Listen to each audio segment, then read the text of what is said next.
Allez, bonjour à toutes et tous. Du coup, donc on va vraiment partir sur la base de ce que l'on fait. Vous n'hésitez pas à poser des questions, c'est le moment, parce que comme c'est enregistré, ça permettra aussi de profiter au plus grand nombre. Il n'y a aucune question qui est stupide, et au contraire, il ne faut vraiment pas hésiter à en poser. Donc, la première chose qu'on va aborder, c'est qu'est-ce que c'est un petit peu, c'est quoi le trading, c'est quoi le Nasdaq, pour être un peu au sens large. Donc, si vous voulez, donc comme on l'a vu déjà pour certains quelques fois, mais ça fait jamais de mal de le rappeler. Nous, on trade le Nasdaq 100. Pourquoi 100? Parce que c'est les 100 plus grosses entreprises du secteur technologique américain qui sont cotés sur cet indice.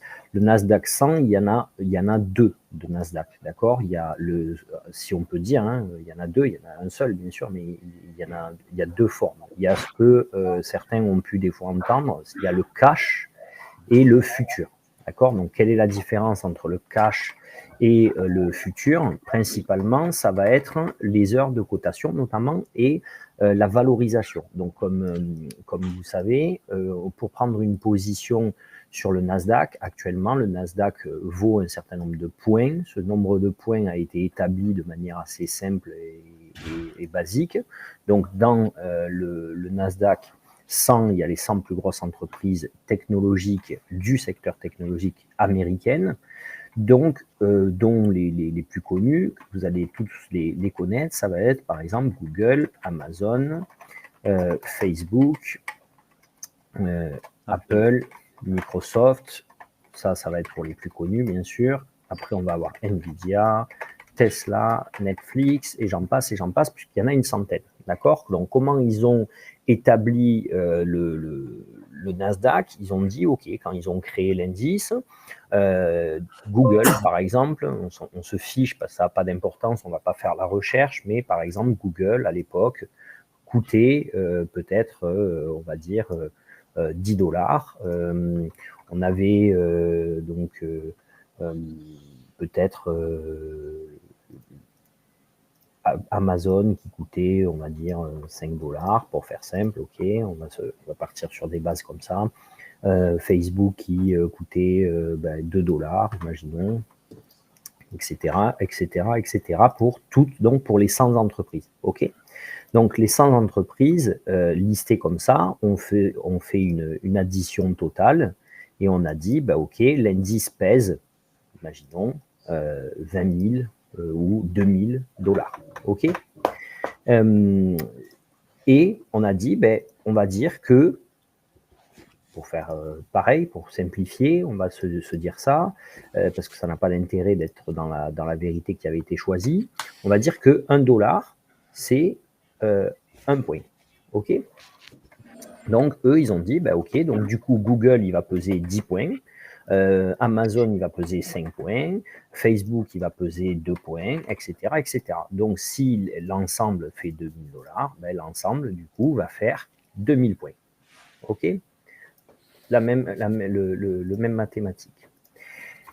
Sur cette valorisation, ils ont dit, ok, c'est 2000 points, forcément, si Google se met à coûter, au lieu de 10 dollars, 20 dollars, ici on ne va plus être à 2000 points, mais on va être à 2010 points. D'accord? Et ceux qui, dans l'autre sens, peuvent baisser, vont faire baisser l'indice. Donc du coup, l'indice, il va fluctuer à la hausse ou à la baisse selon la valorisation des actions de chaque entreprise. D'accord? Donc, sur le Nasdaq actuellement, un point Nasdaq vaut 20 dollars. D'accord? Donc, quand nous on trade à 20 dollars le point, puisqu'on trade sur le mini Nasdaq, et donc c'est ce que c'est l'exposition que l'on a. Ok? Sauf que ce cash, il est coté que d'une certaine heure à une certaine heure. Donc les horaires d'ouverture, nous, si on les reporte au marché, aux horaires françaises, ça va être de 15h30 à 22h.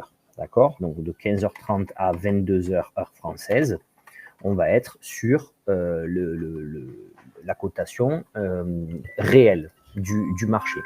Sauf que comme ils veulent qu'on puisse trader le marché sur d'autres horaires, et par exemple, les Japonais, etc., veulent aussi pouvoir trader l'indice, et pour d'autres raisons aussi, qui sont que si on veut pouvoir trader le cash et donc acheter un contrat Nasdaq cash, d'accord, la valorisation, comme je vous ai dit, c'est actuellement, on est à peu près, on va le regarder, on va se baser là-dessus. Hop, actuellement, on est sur 21 425 points.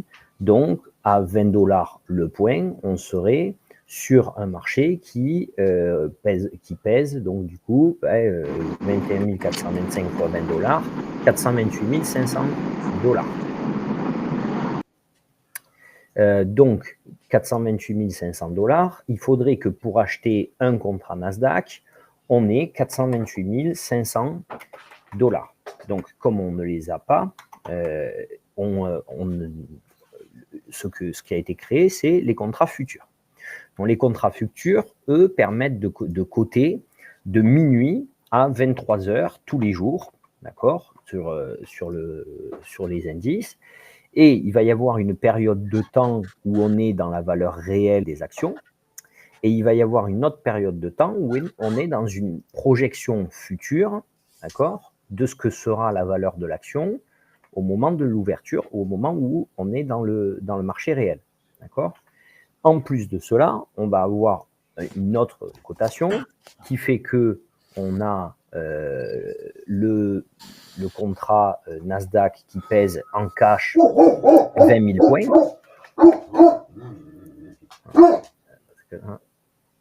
On a le contrat Nasdaq qui pèse 20 000 points en cash, et on a donc du coup, si on veut l'acheter, ou là 428 500, on a dit, donc 428 500 $, si on veut l'acheter, on est obligé d'avoir ça. Donc, qu'est-ce qui se passe? C'est que on a des brokers, des banques qui disent, bon, ok, 428 500 $, tout le monde n'a pas cet argent pour pouvoir acheter un contrat Nasdaq. Donc, ce que je vais faire, c'est que je vais demander à un tiers d'ouvrir un compte chez moi, de verser par exemple 50 000 $, et de lui dire que quand il achète un contrat Nasdaq, chaque contrat Nasdaq qu'il va acheter, je veux qu'il puisse avoir un dépôt par exemple de 50 000 $, et je viens lui prêter la différence entre la valeur de l'indice et son capital. C'est-à-dire que, pour faire simple, si là on est à 430 et que moi j'ai versé 50 000, du coup, le broker, là, il est obligé de me prêter les 380 000 $ qu'il y a d'écart. Okay, ces 380 000 $ qu'il y a d'écart, forcément, il ne me les prête pas gratuitement. Il va me les prêter avec un taux. Ce taux, il va être fixé en amont, bien sûr, et imaginons, il va être de 2% par exemple. Okay, plus je garde ma position en place, plus ce taux va s'appliquer chaque jour où il me prête la position.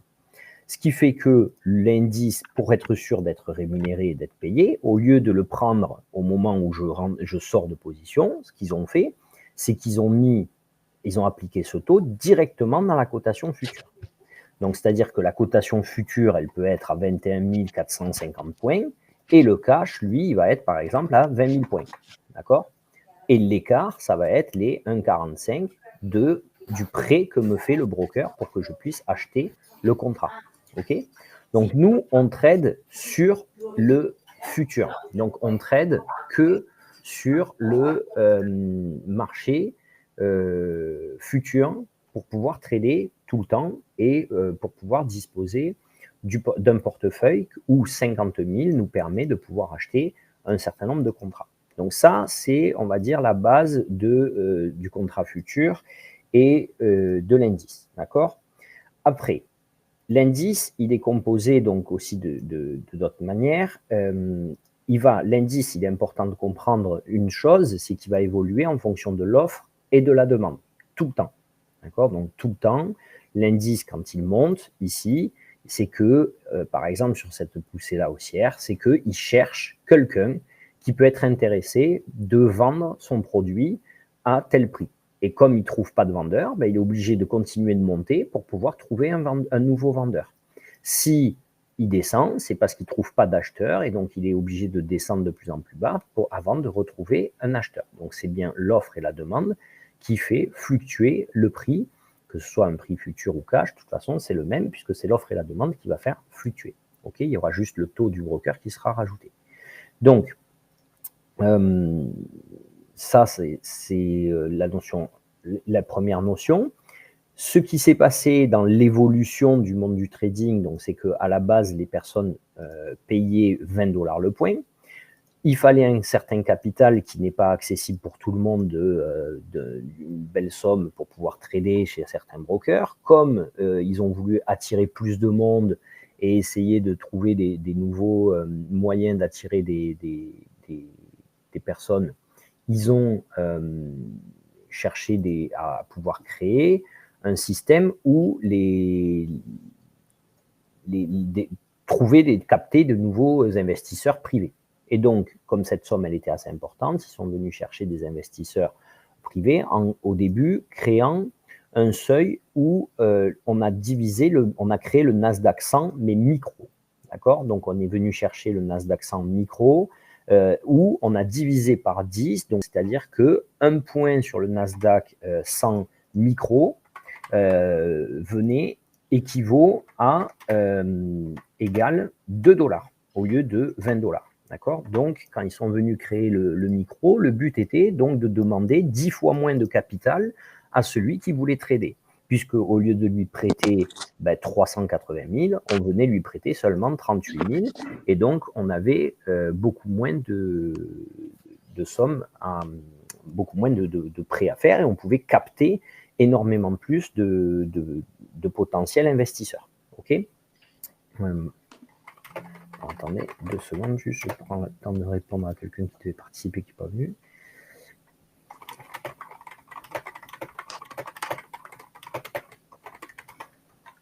Donc, là-dessus, ce qui se passe, c'est que quand on rentre et quand on sort de position, en dehors de ce taux que le broker va nous prêter dans la différence, il y a aussi un effet de frais de courtage pour l'entrée et la sortie sur le marché. Et cette entrée-sortie, il est environ de 4 $ de frais. Donc, ce qui fait que quand on est sur du micro, il va falloir faire 2 points pour pouvoir sortir sans gain ou sans perte. Sortir ce que nous, on va appeler sortir flat, sans perte, sans gain ou sans perte. D'accord? Donc, du coup, je trouve que c'est complètement... ça devient difficile de pouvoir être profitable. Donc ça, c'est vraiment un gros attrape-couillon parce que, en fait, vu qu'on paye 4 $ de frais, ça veut dire que quand tu fais 2 points, au lieu de faire 2 points et d'être gagnant normalement à 20 $ le point, d'être gagnant de 36 $, là, tu es à peine ni gain ni perte. Donc, du coup, c'est quand même, ça change complètement le trading. C'est vraiment fait pour attraper ceux qui ont un petit budget et qui finalement auraient besoin de gros mouvements pour pouvoir encaisser, sachant en plus que ça veut dire que quand tu fais 10 points, tu ne gagnes que 16 $. Sauf que je pense que pour ceux qui sont déjà là depuis un moment, 10 points, normalement, nous, on a fini notre journée. Donc, ça change quand même assez fortement la donne. C'est vraiment fait pour un petit peu attraper les personnes qui ne seraient pas... se laissent aveugler par cet esprit de risque, on va dire, de prise de risque moins importante, moins dangereuse au niveau du capital investi au début, mais qui, du coup, quand même, est très risqué au niveau du potentiel de gain, puisque de toute façon, il faut faire des scores faramineux, puisqu'il faut faire une centaine de points pour que ça puisse être intéressant. Donc, quand même, ça complique le schéma de réussite. Et après est venu apparaître, ces derniers temps, ce que l'on appelle les propres firmes. Donc, les propres firmes, ça va être un schéma, un nouveau business. C'est un nouveau business qui vient créer quelque chose qui est complètement virtuel, complètement faux, hein, tout est virtuel, on va se l'écrire en gros, que tout le monde le comprenne. Sur ce schéma où tout est virtuel, tout est faux, sauf la répétition de l'indice. C'est-à-dire que la seule chose qui est vraie, c'est le cours. Le cours, lui, il est réel, il est basé sur le réel cours, le vrai flux du marché. Tout le reste va être faux. Donc, qu'est-ce qu'elles nous demandent de faire ces propres firmes? Elles sont parties de ce principe, hein, du constat que des personnes n'avaient pas de gros capitaux, et elles ont dit, ben, ok, nous, en fait, on va vendre des portefeuilles. Donc, on va vendre un portefeuille, ben, par exemple, de 25 000 $, on va vendre un portefeuille de 50 000 $, on va vendre un portefeuille de 75 000 $, etc. Donc, du coup, pour avancer sur ce portefeuille, alors, attendez, parce que j'ai des questions qui arrivent. Donc, ces différents portefeuilles, on va les voir ici, on va les regarder, nous, sur Apex. Hop, je vais vous les montrer en direct. Elles ont créé, donc, du coup, différents portefeuilles. Et ces différents portefeuilles doivent avoir forcément un objectif, des règles à mettre en place pour pouvoir, ben, comme un jeu vidéo, si on peut dire, pouvoir continuer dans le jeu. D'accord? Donc, sur cette somme de 25 000, par exemple, la règle, c'est qu'on a le droit de... Il faut que l'on fasse un profit de 1500 en profit goal, en objectif de profit, et on a le droit à une perte maximale de 1500. Donc, ça, c'est un des paramétrages, par exemple, pour le 25 000 chez Apex. D'accord? Le 50 000, le 75 000, chacun a ses règles. Ça, c'est la première étape. Ils nous ont dit, OK, en phase 1, on est dans une évaluation. Donc, on est en phase d'évaluation. Une fois que cette phase d'évaluation, elle est passée, si j'ai atteint, donc du coup, ici, si j'atteins sur un compte 25 000, 26 500 $, je peux passer en phase 2. La phase 2, c'est quoi? La phase 2, c'est ce qu'on va appeler le compte performance ou le compte professionnel. On va passer sur...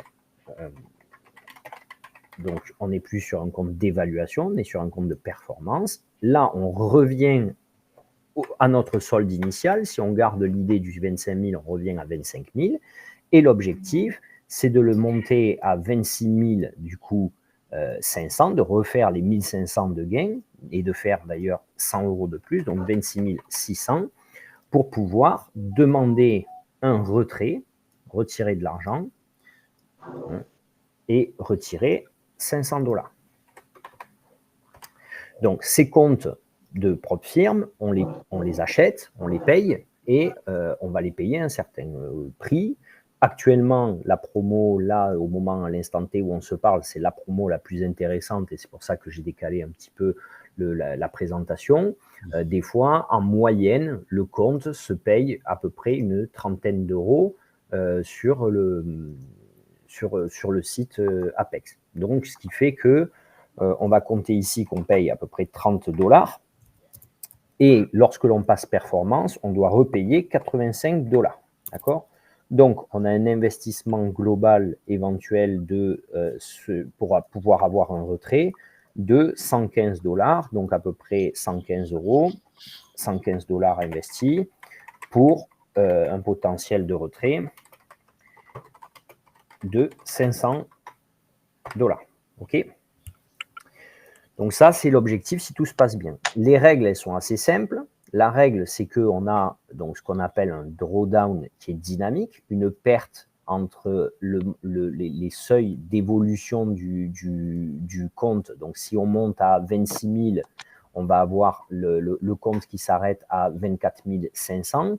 Et si on revient à 25 000, on sera toujours avec le compte qui s'arrête à 26 500. C'est-à-dire que là, on va le voir ici, je vous l'avais détaillé, compte perdu 1500 par rapport au plus haut atteint, même si on n'a pas clôturé la position. Donc ça veut dire que si on a pris un compte 25 000, on est descendu à 24 700, le compte sera perdu à 23 500. Si on revient à 25 000, le compte sera toujours perdu à 23 500. Si on monte à 25 500, le compte sera perdu à 24 000. Et si on redescend à 25 200, le compte sera toujours perdu à 24 000. Il se compare au plus haut atteint sur une position en direct. Donc, sur une position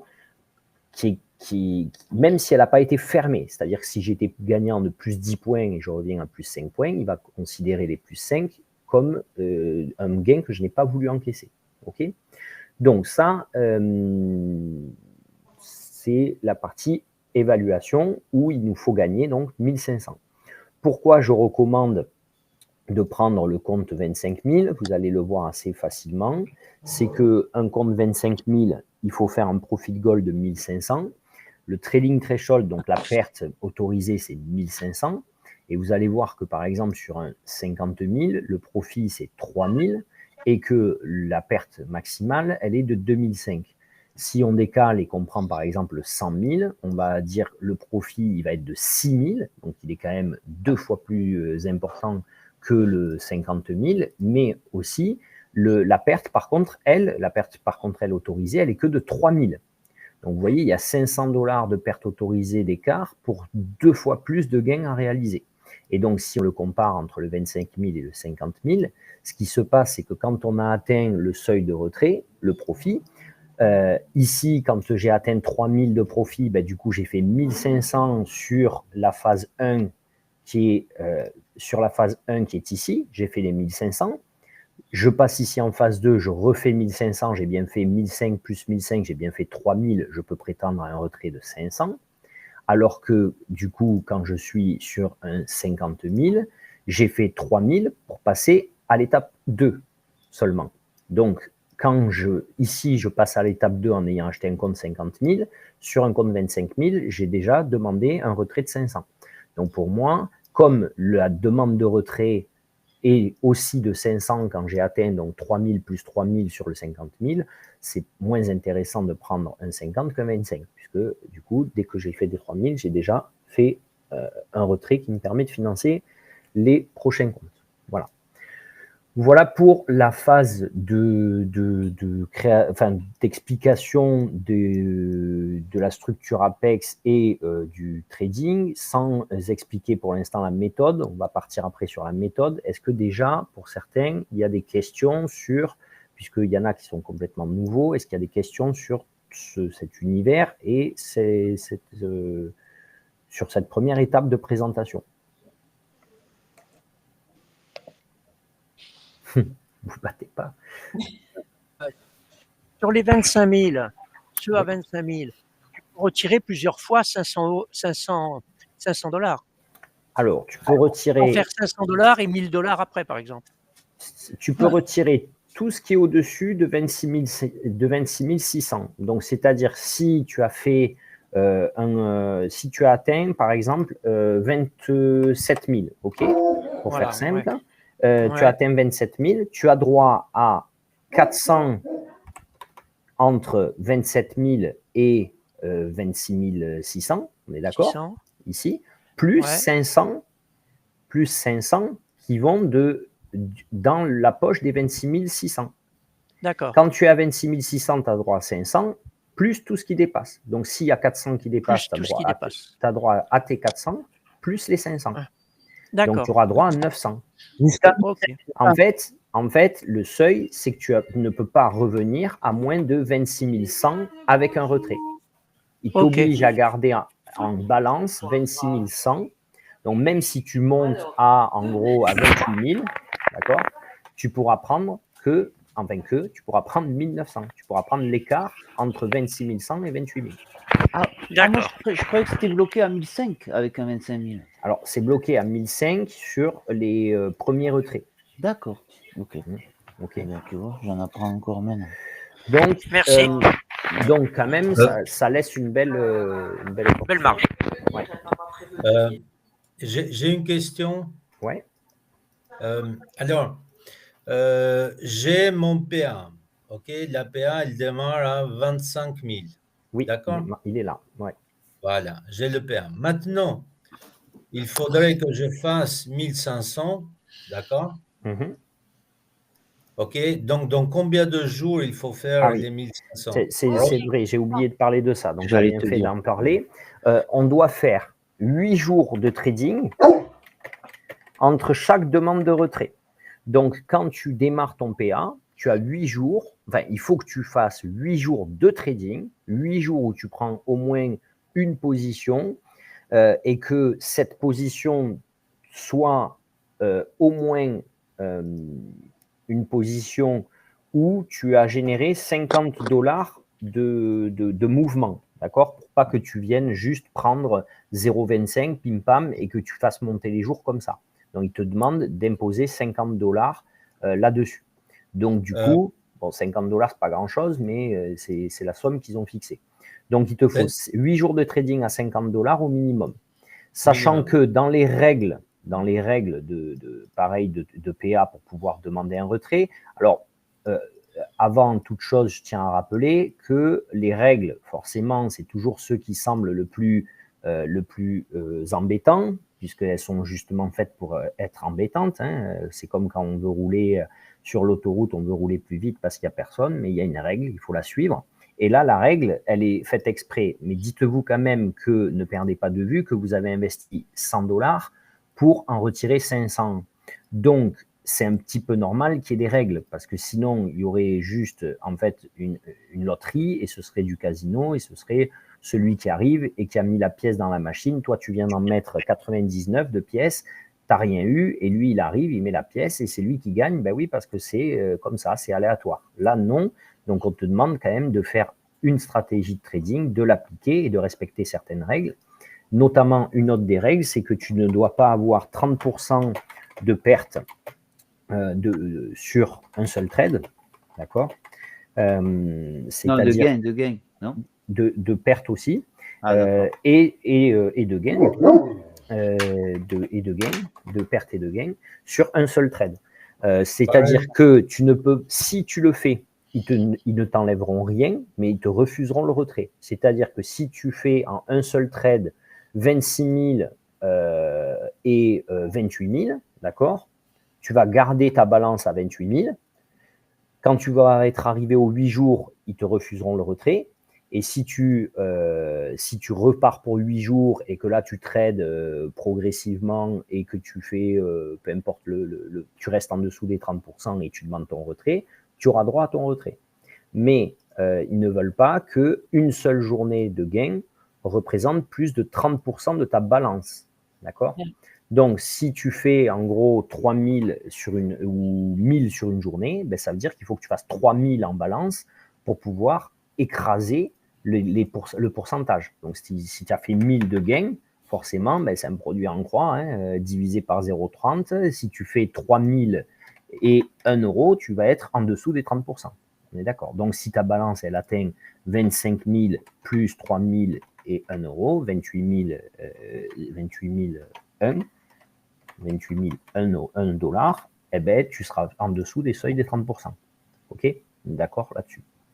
Et pareil pour la perte. Et la perte, tu dois avoir un risque ratio de 1 pour 5 maximum. Hein, donc, c'est pour ça que nous, on a notre stop maximal qui est à moins 500, puisqu'on vient chercher un gain de plus 100 sur chaque position, avec une perte maximale donc de 500, puisque c'est 1% de risque. Si on laisse courir le trade et qu'on va à moins 600, qu'on revient et qu'il se ferme gagnant même de plus 100, ce serait un motif éventuel de refus de paiement par Apex. Voilà, grosso modo, c'est les 3 règles les plus importantes. 8 jours de trading, 30% de perte sur un seul trade ou de gain sur un seul trade maximum, et donc le risque-reward de 1 pour 5 maximum. Ça, c'est les plus importants. Une question. Trade, tu veux dire quand tu fais une vente ou achat ou trade dans la journée? Alors, les 30%, c'est sur un seul trade. Par contre, sur le gain, c'est sur une journée. Ah, d'accord. Alors, sachant qu'ils sont tolérants sur le côté gain d'une journée, ce qu'ils n'aiment pas trop, c'est le gain sur un seul trade. Si un seul trade représente 30% de ton solde, ils n'aiment pas. Si c'est une journée, parce qu'ils estiment que qu'il y a eu une bonne journée et tu as su la saisir, ils vont un peu plus regarder le détail de ton compte, voir comment tu te comportes, et ça peut passer. C'est déjà arrivé à certains ici. Voilà. Je ne sais pas s'il y en a d'autres qui ont éventuellement des questions. Question, Maxime. Donc, Ouais. pour le compte de 25 000, donc Ouais. il est conseillé de faire 200 € par jour, c'est ça? Alors, ça, c'est la méthode que nous, on applique. Donc, pourquoi? Parce que, donc là, on va y venir. Ceux qui vont démarrer le trading. Après, attends, je voulais dire pour ça, là, la perte des 30% et tout ça, si on prend moins 500, on a le droit de revenir dans la journée à coup de 100. Et la perte, voilà. Si tu reviens dans la journée, ou de toute façon, que ce soit dans ta journée ou pas, ça ne change rien. Je sais pas, tu n'as pas besoin de revenir dans la journée. Si tu fais 500, d'accord, on va se mettre. Mais je parlais juste pour la perte, tu vois. Oui. Les 30%. Mais moi, tu vas voir ce que je vais t'expliquer. Tu vas te dire, ah, mais oui, j'ai jamais réfléchi comme ça. Si tu es à 25 500. Ça, c'est ta balance quand tu démarres ton trade aujourd'hui. D'accord? Donc, on est le 2 janvier 2025. OK? Si on arrive à tu démarres ta journée et là, tu prends un moins 500. D'accord? Tu vas venir à 25 000. On est d'accord? Tu dois, donc tu finis, tu fermes ton ordinateur, le 2, tu es à 25 000. Tu démarres le 3, tu es à 25 000. D'accord? Si tu veux atteindre un retrait, là, le 3, tu fais 25 700. D'accord? OK. Tu vas, ou 500 pour revenir sur ton compte, comme tu dis, puisqu'on est parti de ce principe-là au début. Après, on verra pour si tu fais un peu plus. D'accord? Si on fait ça, hop. Là, tu fais ça. Tac, voilà. Tu as fait 500. Si tu veux demander un retrait, tu dois faire 26 600. Oui. Donc, peu importe que tu fasses 26 600, je sais pas moi, le 20 février même. Tu vois, ça fait, du coup, tu as mis longtemps. Tu as mis un mois et demi. D'accord? Est-ce que 500, c'est plus que 30% de 26 600? Non. Donc, du coup, c'est pile à 480. Donc, ils vont pas te bloquer ton payout. Non, mais je disais qu'on pouvait revenir. Donc, que tu reviennes dans la journée ou que tu reviennes un autre jour, quelque part, l'essentiel, c'est que ce soit par rapport à la balance du jour où tu vas demander ton paiement. C'est ça qui compte. Si tu as fait 1000 ici sur une seule journée, il va falloir que ta balance le jour où tu demandes ton paiement, ce soit 28 000. Si tu veux, c'est pas 28 000, tu t'exposes à un refus. Si tu as le refus, tu retraites de 8 jours, tu l'as toujours en banque. C'est ton matelas. C'est ton matelas. Maintenant, si tu veux te donner un maximum de chances d'avoir le retrait, il faut que tu sois dans ces 30%. Là, quand tu es à 20 $ près, ça dépend de la manière dont ça s'est passé. Si tu as mis un mois à l'atteindre, il y a de fortes chances qu'ils te payent. Parce qu'ils vont considérer quand même que tu l'as porté longtemps. Voilà. OK? C'est pas comme si quelqu'un, il prend un trade, il passe de 25 500 à 28 500, il trade, il arrive au bout de 8 jours, il est pile à 26 600, ils vont considérer, ils vont dire, OK, lui, en une journée, il a fait 2000 $, il revient au seuil de retrait, il demande son retrait, mais une fois qu'on va lui avoir payé, il va cramer le compte. Il ne s'est pas tradé, en fait. Il a eu de la chance ici. Ouais. Tu vois? Voilà. C'est ça qu'ils vont dire. OK. Donc voilà, je ne sais pas s'il y a d'autres questions. Il n'y a pas de limite de temps. Il n'y a pas de limite de temps. Minimum, mais que ce soit en phase d'évaluation ou en phase de performance, il n'y a aucune limite de temps. La limite de temps, c'est 8 jours pour demander ton retrait. C'est le minimum, mais il n'y a pas de max. C'est un minimum, mais il n'y a pas de maximum. Si tu mets 1 an à le convertir, tu mets 1 an. Ok. Oui, mais bon, chaque mois, ils te prennent. Mais chaque mois, ils prennent l'abonnement. Donc, du Voilà. coup, il vaut mieux quand même que tu mettes moins d'un an. Ouais, et du coup, je suppose que tu vas parler de cette histoire de compte en abonnement ou de compte à vie, parce que Ouais. j'ai pas trop compris non plus comment ça fonctionnait. Voilà. Ben, en fait, selon les promotions. Donc, du coup, pour être clair, transparent, toutes les évaluations, ce sont des abonnements. D'accord? Donc, les abonnements d'une évaluation, là, actuellement, aujourd'hui, à l'instant T où on se parle, si vous achetez un compte, quel qu'il soit, vous payez 15 $ le compte. OK? Ça, c'est un 15 $ par mois. Donc, c'est mensuel. Sauf que cet abonnement, vous pouvez l'arrêter quand vous voulez. Vous n'êtes pas obligé de le renouveler. Il n'y a pas un engagement. Ce qui fait que si tu as mis 20 jours à le passer performance, ben, il va devenir performance, il t'a coûté que 15 $. Okay, si par contre tu l'achètes aujourd'hui et que le 2 février, tu l'as toujours pas passé performance, ou tu l'as cramé parce que tu as fait ta perte maximale, d'accord, ou si tu es en chemin entre ta perte maximale et le profit goal, que tu es, je sais pas moi, 25 700, eh ben, ils vont te reprélever les 15 $. D'accord. Et soit si tu as un solde, par exemple, à 25 700, ben, tu vas garder ton solde positif. Soit si tu es en solde négatif, ils vont te le remettre à 25 000. D'accord. OK. Passe performance, les 15 €. Si tu passes performance, il y a en ce moment, et ne vous habituez pas trop à cela parce que je pense que ça ne va pas durer longtemps, en ce moment, tu payes le compte performance pour tout le temps, ce qu'on dit à vie, 85 $, alors que d'habitude, tu payes 85 $ par mois. D'accord. D'accord. Bon, moi, si je dois donner sur un compte performance, et je peux vous montrer, mais j'ai un compte performance où j'ai 200 jours. 200 jours fois, ben, vous divisez, hein, ça fait à peu près du coup 10 mois. Ça veut dire qu'il m'a coûté 850 $. Mais s'il a 200 jours, ça veut dire que je retire dessus. Et donc, ben, si je prends 2000 tous les mois, je m'en fous de leur donner 85 $. Ouais. Voilà, il faut voir. Si je te dis tous les mois tu payes 85 $, mais tu retires ne serait-ce que 500, je pense que tu signes, tu le prends. Voilà, tu ne te poses pas trop de questions. Ça, c'est un faux semblant. Bien sûr que s'il y a la promo, je ne suis pas bête, je le prends en promo à 85 à vie. Mais s'il n'y a pas la promo, c'est pour ça que je vous parle de 85 $, parce que l'essentiel, c'est de se dire que tu payes 85 $ pour aller chercher 500. C'est ça qui compte. D'accord. Et est-ce qu'il y a un intérêt du coup à avoir plusieurs comptes ou pas en fait? Alors, bien sûr que si tu sais gérer plusieurs comptes, il y a un gros intérêt parce que si tu as 10 comptes et que tu fais 8 jours de trading sur chaque compte et que tu les amènes chacun à 26 600, ben, tu peux retirer 10 fois 500 $. Ouais. Voilà. La limite de compte, c'est 20. On a le droit au maximum d'avoir 20 comptes performance en même temps. En évaluation, tu peux en avoir 100 si tu veux en même temps, ils s'en foutent. Mais en performance, tu peux avoir 20 comptes maximum en même temps. Donc, tu peux avoir potentiellement 20 fois 500. Bon, je pense que si déjà tu fais 500 les premiers temps, c'est très bien. Et après, ben, si tu en as 2, 3, 4, c'est déjà très bien. Voilà. D'accord.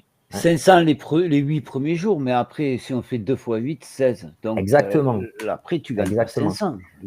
L'atout, c'est la première étape, si vous voulez, ce que pour moi me semble le plus important, c'est de se dire que le plus rapidement possible quand on démarre, c'est de faire éval, que l'on devient performance, mais ça, généralement, dans le groupe, il y a quand même un gros taux de réussite.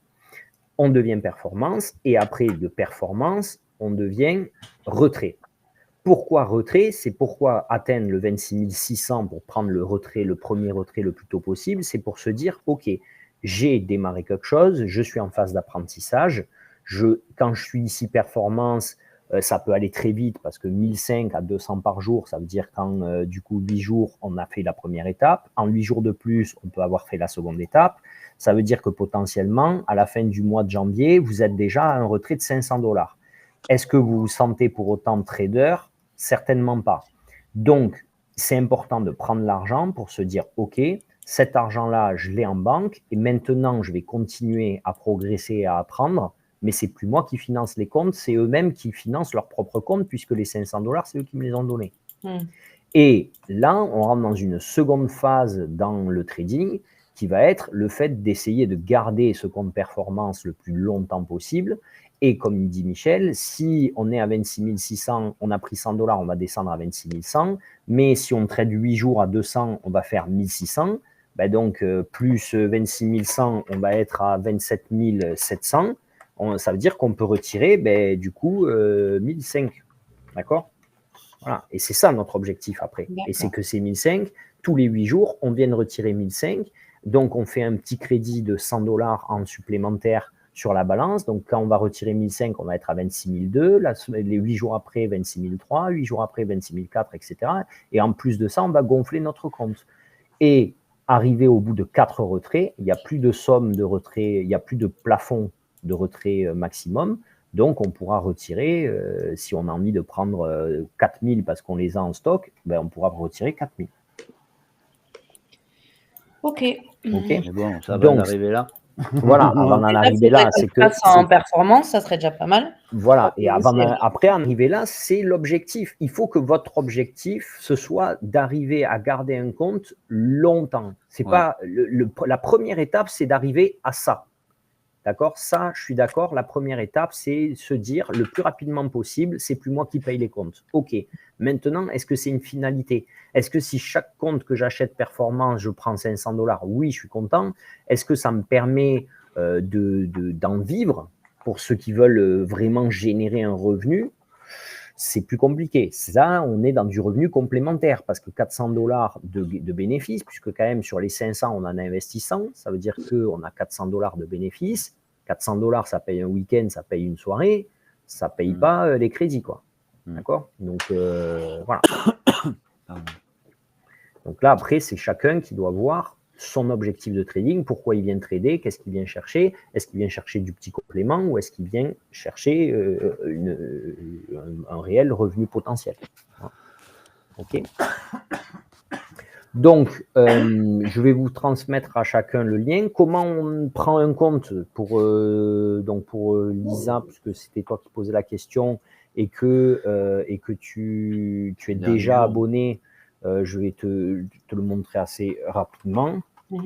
Quand tu vas sur le site apextraderfounding.com, tu fais login. Normalement, tu dois avoir tes identifiants enregistrés. D'accord ? Quand tu vas te connecter, sur la gauche, tu as un bandeau bleu ici. D'accord ? Et là, si tu cliques sur rythmique, tu vois, tu peux choisir la taille du compte que tu veux. Mais je suis allé un peu vite. Tu peux choisir la taille du compte que tu veux. Et là, tu rentres les renseignements et tu peux acheter un compte. Voilà. D'accord. Et après, une fois que tu l'as acheté, il se met automatiquement sur le Ninja ou il faut paramétrer ? Il se met automatiquement sur le Ninja.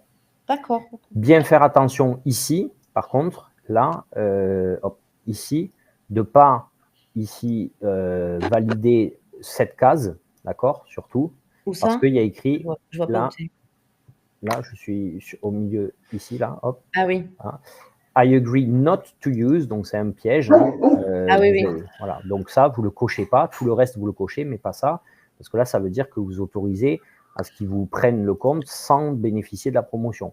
C'est un peu con, quoi. Voilà. Et après, tu vas dans Eval Charts, tu appuies sur Eval et ça te met tous les comptes qui sont à toi. Voilà. D'accord. OK. Ou PA Charts, si tu l'as passé le second. OK, ça marche. Et c'est aujourd'hui, ça se finit aujourd'hui, la promo. La promo se finit cette nuit à 6h du matin. D'accord. Donc voilà. Maxime, ouais. Excuse-moi, est-ce que tu vas parler maintenant des positions du graphe et tout?